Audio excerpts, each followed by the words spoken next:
Madame Trottin. Hop, allez-y. Merci Madame le maire. Nous voterons pour cette délibération.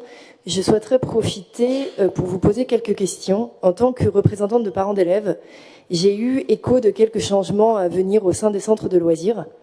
Notamment, on parle de la fin de la ruche, on parle d'une nouvelle tarification pour les centres de loisirs et notamment un doublement de la tarification pour les enfants qui ne se présenteraient pas lorsqu'ils sont inscrits.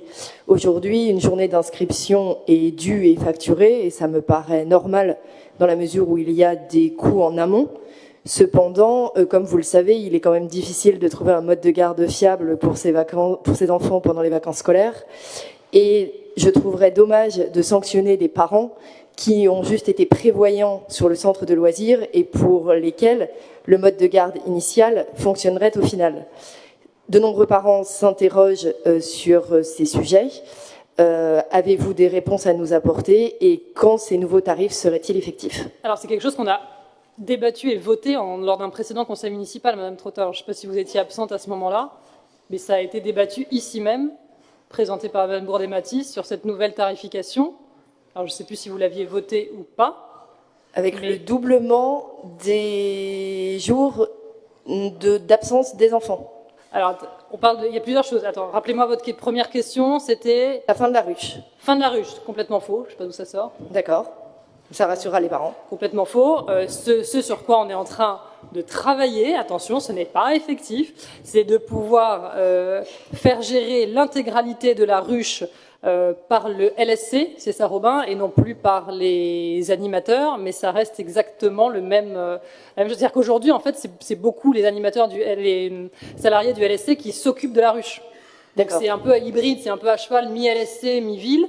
Donc on voulait, sur proposition de Robin, pour optimiser optimiser le fonctionnement, que ce soit géré de A à Z par le LSC, ce qui n'a pas pu être fait cette année parce qu'il fallait qu'il récupère les choses de manière fluide. Et donc a priori, ce sera proposé à la rentrée. Mais la ruche reste avec les mêmes personnes pour s'en occuper, c'est-à-dire nos animateurs du LSC.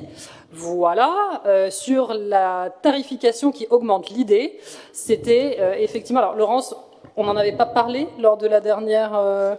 sur les tarifs, vous ne l'aviez pas évoqué? Vas-y. J'ai effectivement évoqué cette possibilité depuis le début de l'année aux différents conseils d'école. La question est la suivante. Quand un enfant est inscrit, en face de lui, il faut mettre un animateur.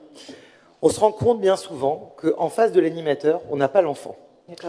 L'animateur, il est payé avec des charges, et il coûte relativement de l'argent. C'est pas un problème quand il a des enfants en face de lui. Quand il n'en a pas, ça devient plus problématique. Comme si vous preniez une femme de ménage et que vous ne lui confiez pas vos clés de domicile. C'est un petit peu dommage quand même. Là, c'est pareil. Vous n'êtes pas sans le savoir, dans une situation économique qui est difficile. La question va être la suivante. Est-ce qu'on veut garder le même niveau de service pour nos enfants, c'est-à-dire les mêmes sorties, les mêmes gages de bien-être pour eux, si on continue à effectivement permettre à certains parents qui vont réserver du 1er juillet au 31 août en ne sachant pas quand est-ce qu'exactement on va mettre l'enfant. Et la journée est due aujourd'hui. Alors, la journée est due, mais là aussi, vous n'êtes pas sans savoir que c'est en fonction c'est un très bas niveau qui ne correspond en rien. Je crois, sauf erreur de ma part, que la journée pour un enfant correspond à 200 €. Voilà, chargé. Ah oui, pas pour la famille. C'est-à-dire que quand la société, quand la ville de Levallois accepte un enfant, c'est 200 €. C'est ça, hein, Monsieur Forget ? Absolument. Voilà, 200 €. Alors la personne qui effectivement ne met pas son enfant va coûter à la société, hein, qu'on ait ou qu'on n'ait pas d'enfant, 200 €. Ces 200 €-là, je ne peux pas les mettre dans des activités, dans des parcs, dans des bibliothèques. 200 € par enfant. L'idée... Par enfant. Par enfant, tout à fait. Il faut un animateur, hein. Mais il n'y a pas un enfant. Il faut 8 enfants, je crois qu'en gros, en moyenne, c'est 8 enfants par animateur. 1 600 € par jour pour un animateur? Non, parce qu'il n'y a pas que ça. Il y a toutes les charges. Il y a toutes les charges inhérentes. Non, non, il n'y a pas que le non, non. Il n'y a pas que le salaire de l'animateur, bien évidemment. Quoi qu'il en soit.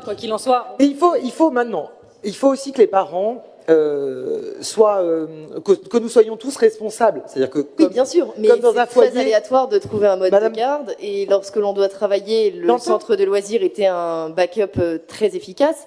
Payer la journée me paraissait normal. Être sanctionné pour avoir été prévoyant et payer 2 fois la journée. Non, c'est pas prévoyant. Non, vous n'avez pas été prévoyant. S'il te plaît, Laurence. En fait, c'est pas prévoyant de se dire je me le prends en backup.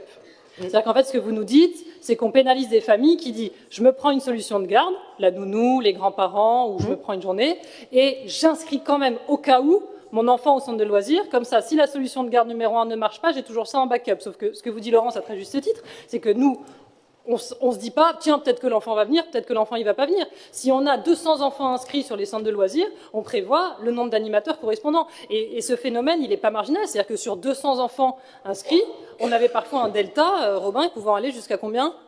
Combien d'enfants en moins qu'on n'avait pas? 400 à 500 enfants qui ne venaient pas, sur combien d'inscrits? Sur les 2000, ça fait quasiment 20% d'enfants qui ne viennent pas. C'est-à-dire qu'en fait, on a 20% d'animateurs qui sont payés pour rien. C'est-à-dire que ça pose comme... Oui, mais aujourd'hui, on est dans un contexte où on est obligé de trouver... Donc la journée était due, comme un no-show dans un restaurant. Oui, d'accord, sauf qu'en fait, la journée, vous payez 1 euro, Madame Trottin, elle coûte beaucoup plus cher à la ville. On le sait. C'est sursubventionné, tout ça. Enfin, à un moment donné, les sources d'économie, il faut aller les chercher, quoi.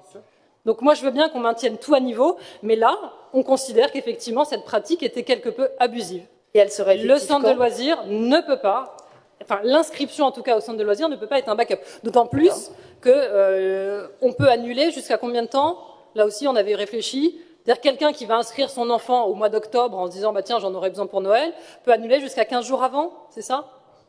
Jusqu'à 3 semaines avant. Jusqu'à 3 semaines avant, il peut dire non, finalement je me débrouille autrement, j'annule. Donc l'inscription que j'ai faite des mois avant, finalement, je demande. Et on sait se montrer souple quand il faut l'être. Mais là, typiquement, ça ne peut plus être une pratique courante. 20% en moins dans les centres de loisirs que ceux attendus et ceux pour lesquels on a mis des animateurs, c'est de la mauvaise gestion. Et ce sera effectif quand? Dès que je sais plus sur quand on avait planifié ça. Rentrée, septembre. Ça ne prend pas en compte les vacances d'été là pour lesquelles tout le monde s'est inscrit sans avoir cette information? Non. Allez-y, Robin. Ah non, je vais appuyer déjà. Oui, parfait.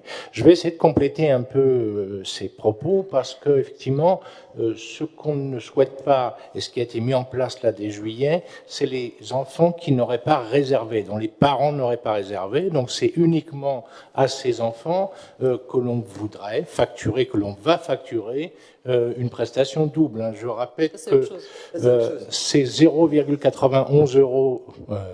Pour les familles au quotient le plus bas et 4,50 € au quotient le plus haut. Donc ça ne fait pas des montants qui sont énormes pour la journée. Exactement. Concernant les réservations pour la restauration scolaire, elles débuteront au mois de septembre et pour l'instant, il n'y a pas de majoration qui est prévue. D'accord. Merci Maintenant, pardonnez-moi, mais j'essaye de faire ma délégation comme vous faites votre foyer, c'est-à-dire que là aussi, si vous voulez que vos enfants partent en vacances, il va falloir les habituer à couper un peu plus souvent les lumières. Voilà, Madame Frondeur. On fait ça à la maison. Il va falloir faire attention sur d'autres postes de budget si on veut pouvoir maintenir un certain niveau de vie chez nous. J'essaye de gérer la délégation de la même manière, c'est-à-dire voilà, en disant qu'il va falloir faire attention à certaines dépenses. Et alors, parallèlement à ça, je suis disponible, mes services et moi-même recevons régulièrement des parents qui nous disent « j'ai un problème, voilà, ma maman a une maladie, mon mari finalement devait avoir ses vacances » et nous sommes très compréhensifs. Mais je préfère cette attitude-là qui est de réserver plutôt à la limite et de réintervenir en disant j'ai un problème et ça arrive à tout le monde et nous sommes là justement pour travailler dans ce sens-là plutôt que quelqu'un dont la démarche est systématiquement de dire de toute façon moi je m'en fiche, ça me coûte 0,80 la journée, qu'est-ce que j'en ai à faire, je l'inscris et en avant. Vous voyez, c'est ça la logique. Merci beaucoup. C'est très clair.